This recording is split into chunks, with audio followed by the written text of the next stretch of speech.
Xin chào các bạn, chào mừng các bạn đến với kênh Nagi TV giải trí tổng hợp.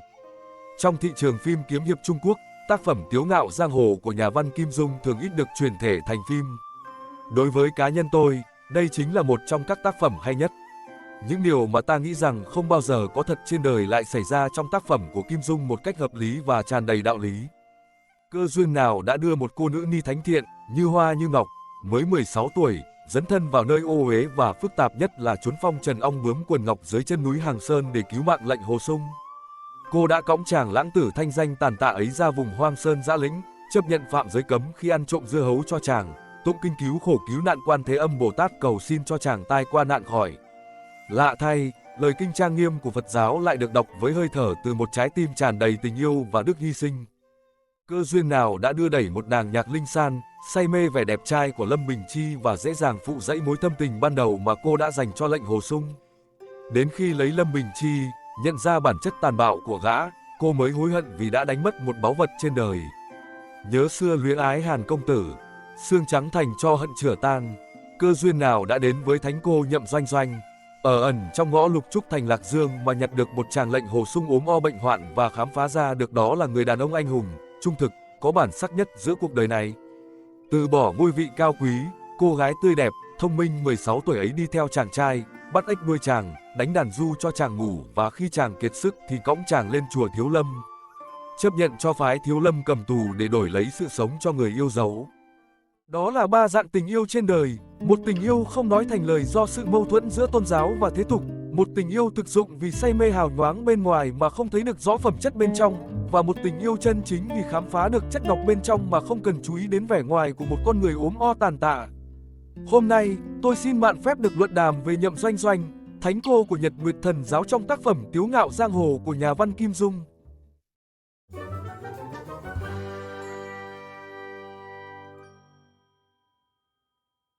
Nhậm Doanh Doanh là một nhân vật quan trọng trong tiểu thuyết Tiếu ngạo giang hồ của nhà văn Kim Dung. Cô là con gái của Nhậm Ngã Hành, một nhân vật đầy quyền lực và tàn ác, từng là giáo chủ của Nhật Nguyệt Thần giáo, tiền thân là Minh giáo trong tác phẩm ỷ Thiên Đồ Long Ký, mang danh tà phái nổi tiếng khắp chốn giang hồ. Nhậm Doanh Doanh xuất hiện trong tác phẩm với hình ảnh một thiếu nữ xinh đẹp, thông minh nhưng cũng đầy bí ẩn và nguy hiểm.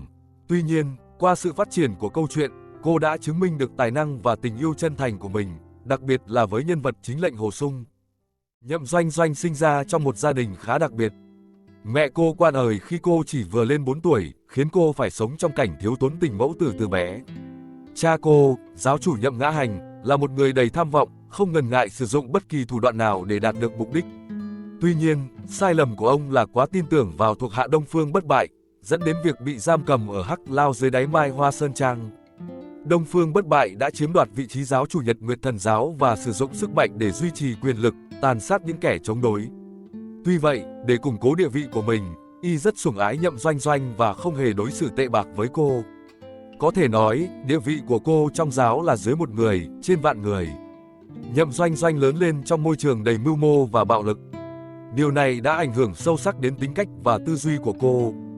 Tuy nhiên, cô đã thể hiện sự thông minh ngay từ thuở nhỏ. Cô nhận ra rằng Đông Phương Bất Bại đối xử tốt với mình là có mục đích riêng, nên năm 10 tuổi cô đã dọn ra ngoài sống. Hàng ngày, cô luyện đàn thổi tiêu, chăm sóc cây cỏ, sống một cuộc sống bình yên, tránh xa những âm mưu và đấu tranh quyền lực chốn giang hồ. Cuộc gặp gỡ định mệnh giữa Nhậm Doanh Doanh và lệnh Hồ Sung là một bước ngoặt quan trọng trong cuộc đời cô. Lệnh Hồ Sung là đại đệ tử của phái Hoa Sơn, một trong ngũ đại kiếm phái, danh môn chính phái trên giang hồ. Anh là một kiếm khách tài hoa nhưng phóng khoáng, không muốn bị bó buộc vào các quy củ giang hồ. Khi gặp nhau, lệnh Hồ Sung đã mất đi tất cả, tâm mạch đứt gãy, võ công tàn phế. Thanh danh tiêu tan và người yêu Thanh Mai Trúc Mã cũng bỏ anh mà đi. Trong người lệnh Hồ Sung chỉ còn thứ giá trị nhất là khúc nhạc phổ, Tiếu ngạo giang hồ. Đây là món quà cuối cùng của Khúc Dương và Lưu Chính Phong tặng lại trước khi hai người qua đời. Thật trớ trêu, tả sứ của Nhật Nguyệt Thần giáo Khúc Dương lại là tri kỷ với Lưu Chính Phong, sư đệ của Mạc Đại Tiên Sinh, trưởng môn phái Hành Sơn, một trong ngũ nhạc kiếm của chính phái. Hai người không đánh mà quen, cùng nhau đàm đạo rồi trở thành tri kỷ. Bọn họ cùng nhau sáng tác khúc nhạc Tiếu ngạo giang hồ gồm cầm và tiêu hợp tấu. Và giờ đây, cũng vì khúc nhạc phổ này mà đại đệ tử của danh môn chính phái Hoa Sơn có cơ hội gặp gỡ với thánh cô của tà phái Nhật Nguyệt Thần giáo. Lần đầu gặp mặt, lệnh Hồ Sung không được diện kiến dung nhan Nhậm Doanh Doanh mà chỉ nói chuyện với một ông lão đã ngoài 80, râu tóc bạc phơ là Lục Trúc Ông. Theo bối phận, Lục Trúc Ông gọi Nhậm Doanh Doanh là cô, và thế là lệnh Hồ Sung, một thanh niên đã ngoài 30 lại gọi cô gái mới đôi tám là bà. Lúc này, chúng ta mới thấy được tài năng của Nhậm Doanh Doanh, khi cô vừa đánh đàn vừa thổi tiêu khúc phổ, tiếu ngạo giang hồ. Điều mà các đại sư của thành Lạc Dương không ai làm được. Sau đó, lệnh Hồ Sung tặng cô cuốn cầm phổ với ước muốn không để nó thất truyền. Đổi lại, cô dạy anh đánh đàn để hy vọng nhờ đó mà giảm đi nỗi khổ vì xung đột các luồng chân khí trong người. Thế là lệnh Hồ Sung bắt đầu ở lại hẻm Lục Trúc, ngày ngày tập đàn với cô. Những lúc anh đau đớn vì những luồng chân khí xung đột trong tâm mạch, cô lại đàn khúc Thanh Tâm Phổ Thiện Chú để xoa dịu cơn đau. Có lẽ vì nghĩ rằng đối diện mình là vị tiền bối đức cao vọng trọng, lệnh Hồ Sung đã trút hết nỗi lòng, từ việc bị thương đứt gãy tâm mạch, đến chuyện nghi oan giết sư đệ, cướp đoạt bí tịch Tử Hà Thần Công, bị nghi chiếm đoạt tịch Tà Kiếm Phổ và việc đau lòng nhất là tiểu sư muội phụ bạc ra đi. Có thể nói, cuộc gặp gỡ tại ngõ Lục Trúc là một trong những phân cảnh đẹp và ý nghĩa nhất trong tác phẩm Tiếu Ngạo Giang Hồ. Nó không chỉ đánh dấu bước ngoặt trong cuộc đời lệnh Hồ Sung mà còn là biểu tượng cho sức mạnh của tình yêu chân chính, có thể vượt qua mọi rào cản. Cuộc vui nào cũng đến lúc tàn.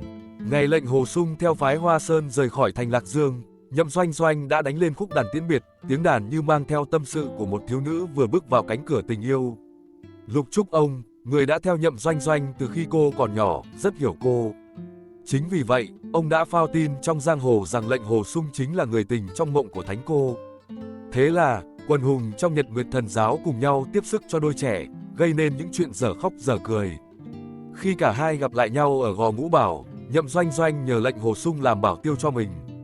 Trải qua nhiều sóng gió, Nhậm Doanh Doanh bị thương vì cứu anh. Nhờ vậy, lệnh Hồ Sung mới phát hiện ra rằng vị bà đức cao vọng trọng của mình chỉ là một cô nương 16 tuổi, còn nhỏ hơn cả tiểu sư muội của anh.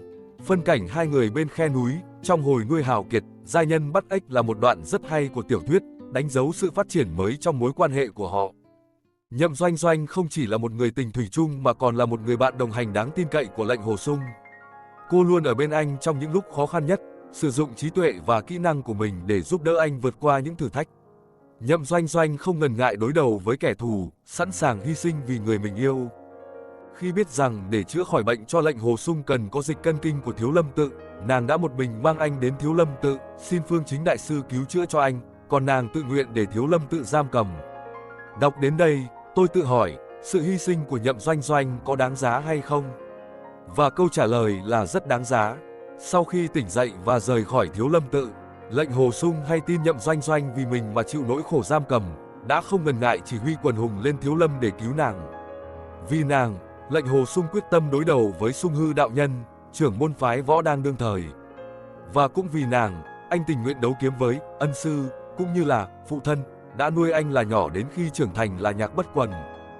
Tuy nhiên, Nhậm Doanh Doanh không phải là cô gái vì tình yêu mà từ bỏ tất cả, kể cả gia đình. Khi Nhậm Ngã Hành muốn phong cho lệnh Hồ Sung chức phó giáo chủ của Nhật Nguyệt Thần Giáo, anh đã từ chối. Khi đó, Nhậm Ngã Hành rất tức giận và tuyên bố 1 tháng sau sẽ diệt sạch môn phái Hàn Sơn. Nhậm Doanh Doanh đã đứng ở tình huống rất khó xử. Cuối cùng, nàng đã chọn cha mình. Dù ông ta có là ác ma, thì ông vẫn là cha của nàng không thể từ bỏ ông được. Khi Nhậm Ngã Hành bị tẩu hỏa nhập ma rồi qua đời, nàng không chạy ngay đến bên lệnh Hồ Sung mà tiếp nhận chức giáo chủ mà cha truyền lại. Nàng ổn định giáo chúng, an bề mọi việc trong giáo rồi nhường chức lại cho hữu sứ Hướng Vấn Thiên. Sau khi hết 3 năm để tang cha, nàng mới kết duyên với lệnh Hồ Sung. Họ quyết định sống một cuộc sống bình dị, xa rời những tranh đấu và âm mưu chốn võ lâm. Họ ẩn cư ở Mai Hoa Sơn Trang, ngày ngày cùng nhau hòa tấu khúc Tiếu Ngạo Giang Hồ. Trải qua nhiều gian nan, thử thách, Nhậm Doanh Doanh và lệnh Hồ Sung cuối cùng cũng đến được với nhau. Nhậm Doanh Doanh là một nhân vật phức tạp và đầy màu sắc trong Tiếu Ngạo Giang Hồ. Cô đại diện cho hình ảnh người con gái yêu đương nồng nhiệt nhưng cũng rất lý trí, biết nghĩ cho gia đình và những người xung quanh. Qua câu chuyện của cô, Kim Dung đã gửi gắm nhiều thông điệp về tình yêu, gia đình và giá trị của cuộc sống. Nhậm Doanh Doanh không chỉ là một nhân vật trong tiểu thuyết, mà còn là biểu tượng của sự đấu tranh cho tình yêu và tự do trong cuộc sống đầy thử thách. Trên đây là video những cảm nhận cá nhân của mình về nhân vật Nhậm Doanh Doanh. Các bạn cảm thấy thế nào? Nếu các bạn thấy hay thì cho mình xin một like và một subscribe để giúp mình thêm động lực ra các video tiếp theo. Nếu có ý kiến đóng góp các bạn vui lòng ghi dưới phần comment để mình rút ra nhiều kinh nghiệm cho các video sau. Xin cảm ơn các bạn đã theo dõi. Thân ái chào tạm biệt và hẹn gặp lại các bạn trong những video tiếp theo.